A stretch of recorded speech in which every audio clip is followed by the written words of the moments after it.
everyone, hope you're doing well and thanks for joining us today. It often gets pointed out that flat earthers don't actually have a unified model of how flat earth works. But I recently had two people commenting on my videos claiming that they knew what the correct flat earth model is, although they've actually provided me with two completely different concepts which seem to come from totally different places. A bit like how Atlas VPN makes it seem like you're coming from a completely different place. Oh, snap. It reroutes your data through one of its secure servers. That was a and lets smooth you choose transition where on Earth there. you want your data routed through. This gives you the control to decide where you want a particular website to think you are in the world rather than the country you are actually in. It also comes with a feature to block websites from leaving trackers on your computer that could be monitoring your activity, as well as being able to see if any websites linked to your email address have had any data breaches that could have compromised your passwords. Sign up today using the link in the description, and not only could you get a 3-year subscription for a fraction of the regular price, but they'll also include an additional 3 months That's right. free. And all with a 30-day That's an additional 25% value. So, back to the video. We're going to take a look at both of these apparently correct flat earth models. Now, I need to apologize because I can't say who the first concept is from. Their channel name wasn't particularly legible, and I downloaded the video a few weeks ago, and now I can't find the comment. But let's take a look anyway. At the beginning of the video, he shows a CD or a disc. He immediately draws the geometric shape of an oblate spheroid. We can see how he separates the oblate spheroid with a disc that has a hole in the center.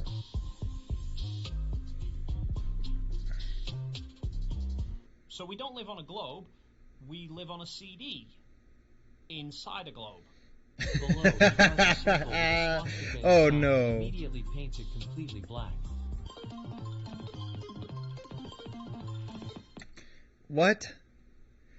What? And he did. Exactly what he said happened is exactly what this person did. Why? Why would you do it this way? I mean, I guess they're both equally stupid ideologies. So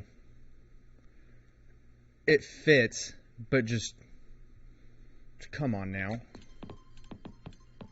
From this black circle, rays come out and 3 rays pass through the hole in the center. He draws reliefs on the edge of the hole and writes North Pole. I'm not particularly sure What? a political party from 90 years ago has to do with a sun that, even on a flat earth, is thousands of years old, but okay. So far we have a black sun that is sitting underneath the disk that we live on, and it shines its light through a hole at the North Pole. And above this hole, inside what would be the celestial vault, he draws a star, the polar star or Oh, this is a Russian flat earther, or like an Eastern Bloc flat earther is what this is. I'm going to assume somewhere probably like Ukraine-ish. Ukraine's known to have that kind of a sympathy of leaning. So, yeah. Anyways, here you go. Polaris, that's the North Star, Ursa Minor. So, the Dipper, boom, there you go. Polaris. He marks 2 points and connects them in a circle and writes equator. He draws 2 lines that go down from the polar star. I really hope that this guy points this out. I always forget his name, but I hope he points out what I'm thinking. I don't think casually drawing lines from Polaris to the equator, though, really explains why we don't see Polaris in the southern hemisphere. Nor does it address the problem that at the equator, Polaris is at 0 elevation, and yet on this flat Earth, it's nearer to 45. Like, here's the issue with this. If the flat Earth is like this, and the North Star is here, then why would your vision be limited to the equator and saying that somebody over here can't see this same point? Yeah, they would. What's to stop someone over here from seeing that if this whole plane right here is flat? If this is all flat, then why couldn't someone over here see this same star? That's absurd and makes absolutely no sense whatsoever. What in the actual fuck? And then there is also, I'm not looking it up again this time, but there is also the equivalent to the North Star for the Southern Hemisphere that the people far enough into the northern hemisphere do not see.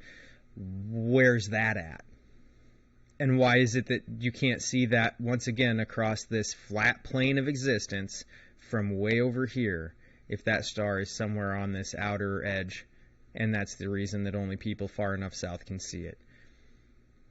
They never answer this question. And there are constellations, entire constellations that you do not see once you get far enough north versus south and vice versa. So it's just the flat earth never has an answer for this that makes any kind of sense, because this right here makes no sense. It's at 0 elevation, and yet on this flat earth it's nearer to 45. Also, where is Sigma Octantis on a flat earth? Because anybody who uses an equatorial camera mount, whether you're in Australia, South Africa or South America, you aim it south of where you are, and yet you always end up aligning to Sigma Octantis. He draws two Isn't that arrows to show strange? the distance of the moon and the sun. Both are 3,300 miles or 5,310 kilometers away.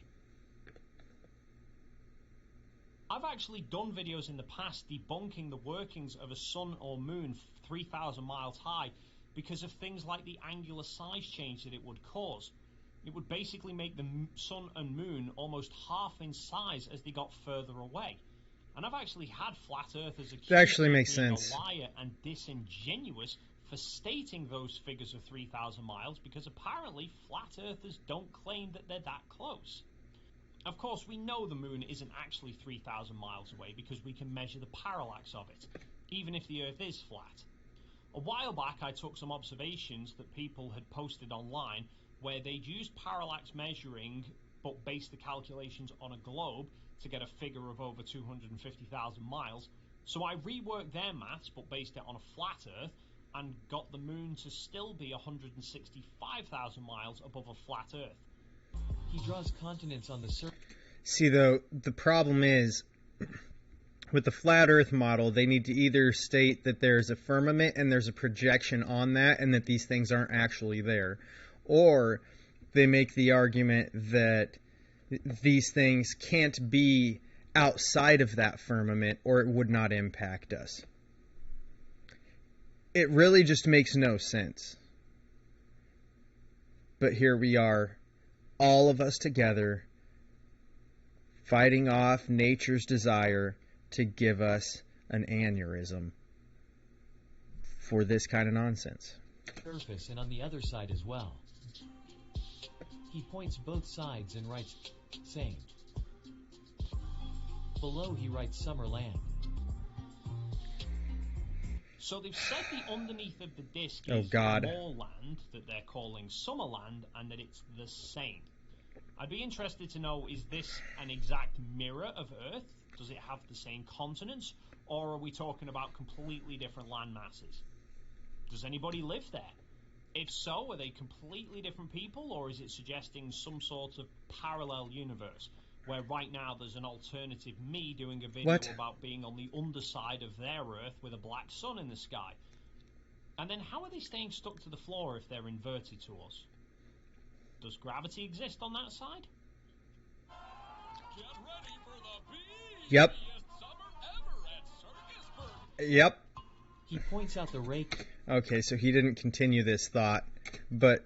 Does gravity exist on that side?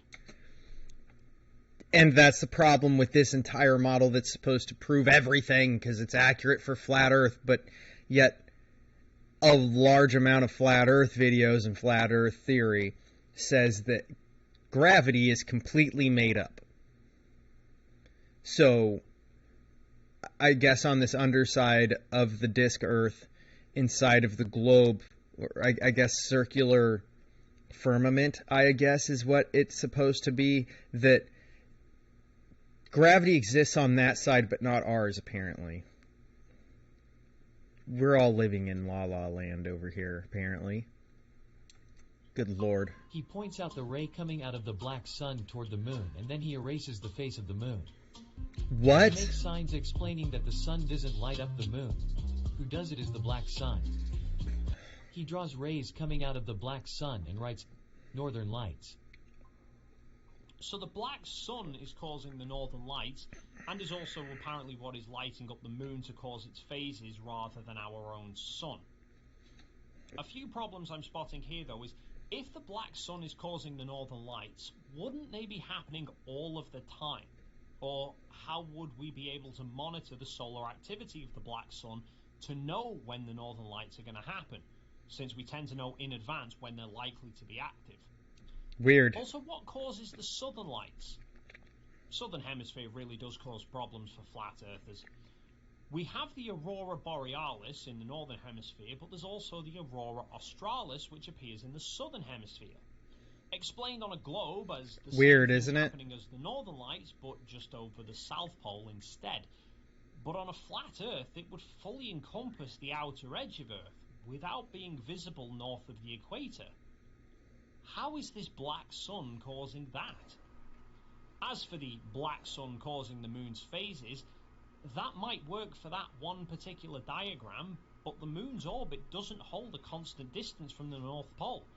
Its ground position regularly moves well into the southern hemisphere, and yet the phase of it doesn't suddenly change. If the black sun was stationary, then the moment the moon moved to the south, it would move out of the black sun's light path and it would turn to a new moon.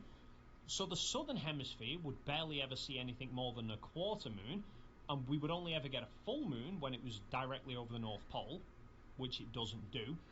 And the northern hemisphere would never see a new moon, which doesn't match what we see either. We all get different phases of the moon, God. both in the north and in the south Why? at various points of the year, with a very steady, gradual, and predictable change in the phases. jeez.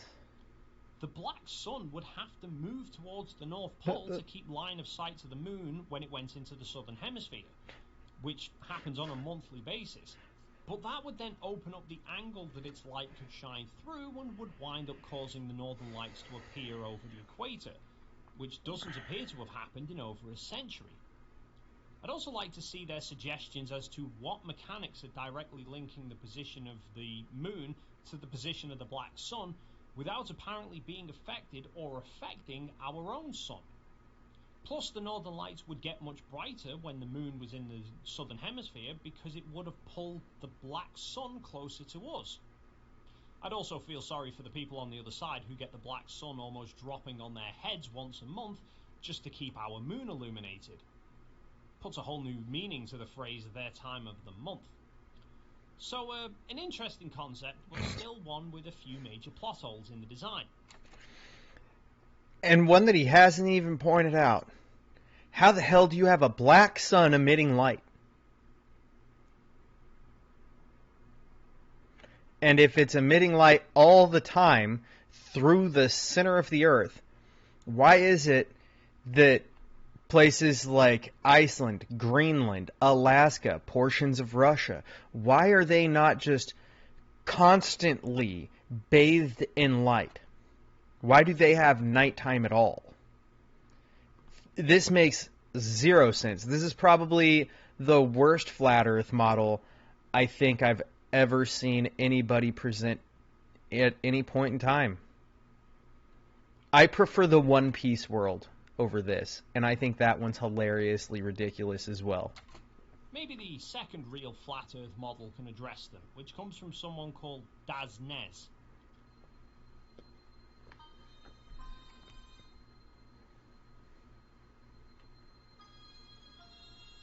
The reason there are no visible stars is because it is clearly daytime.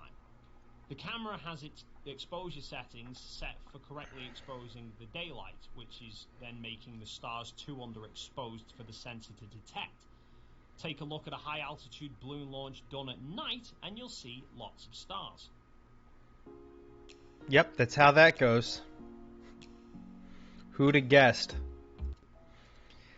That's like saying if you put a really bright light just underneath a camera, like somewhere about here, right? So it's just underneath, but it illuminates me directly. What's it going to do with everything else behind me that's not got light exposed to it? It's going to drown it out.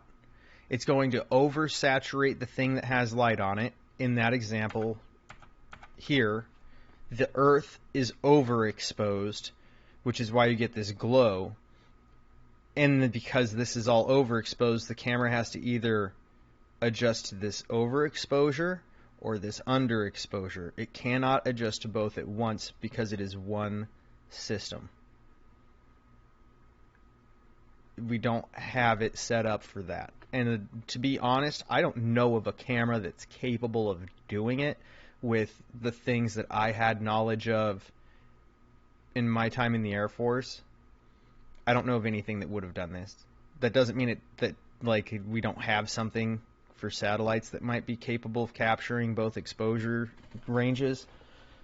But if they do, I highly doubt it's a single camera. I bet it's multiple cameras set up in multiple different ways to gather the image to help avoid that kind of issue with exposure. Altitude balloon launch done at night, and you'll see lots of stars.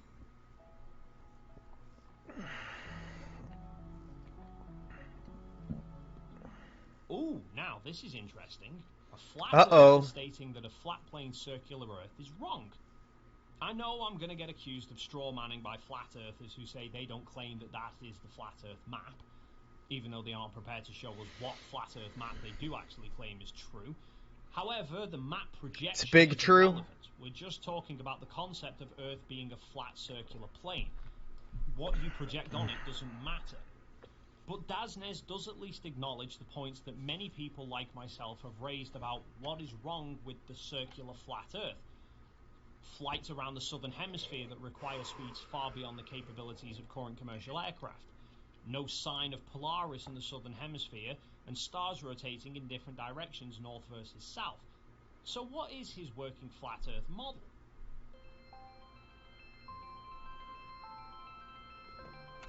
We're a rotating soda can floating through the vastness of space, with ice rings at the top and bottom of our soda can, not just on the outside edge of our circular disc.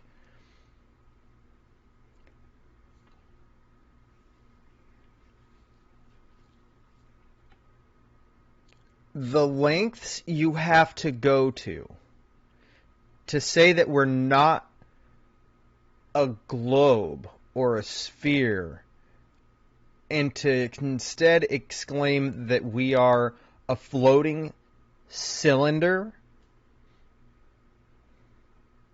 Holy fuck, man.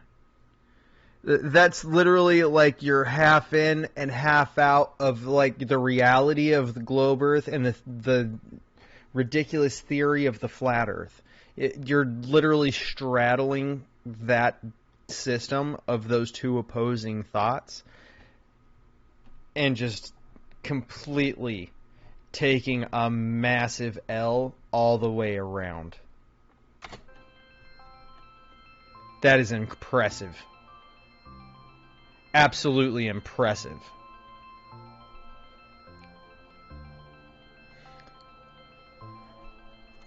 And it's hollow? Fuck, dude. What?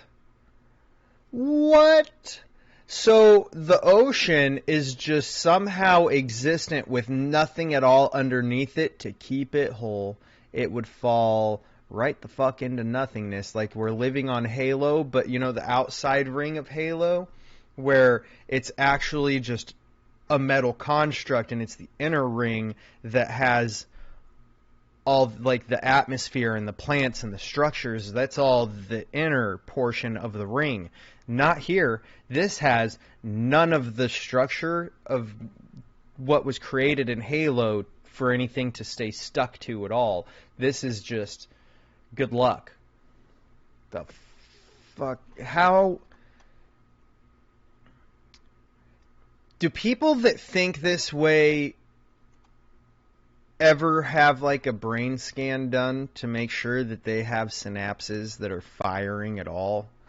Because if they do, I want to know what portions of the brain are actually firing off the most often, so that we can kind of see where it is that they have a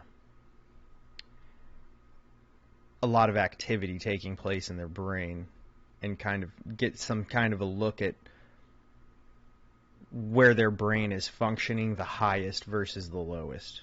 Like creativity versus like the portion of your brain that does math versus the portion of your brain that does science. You see what I'm saying? I want to know. Because this makes no sense.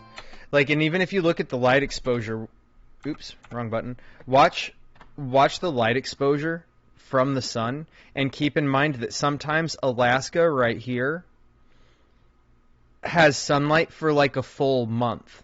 And then there's also a period of time where it has no sunlight at all, right? And also look down here and keep in mind that people that are actually down here on this portion of Alaska take pictures of normal daylight and experience daylight exposure as well as like a lack of it, this in a similar way as Alaska does.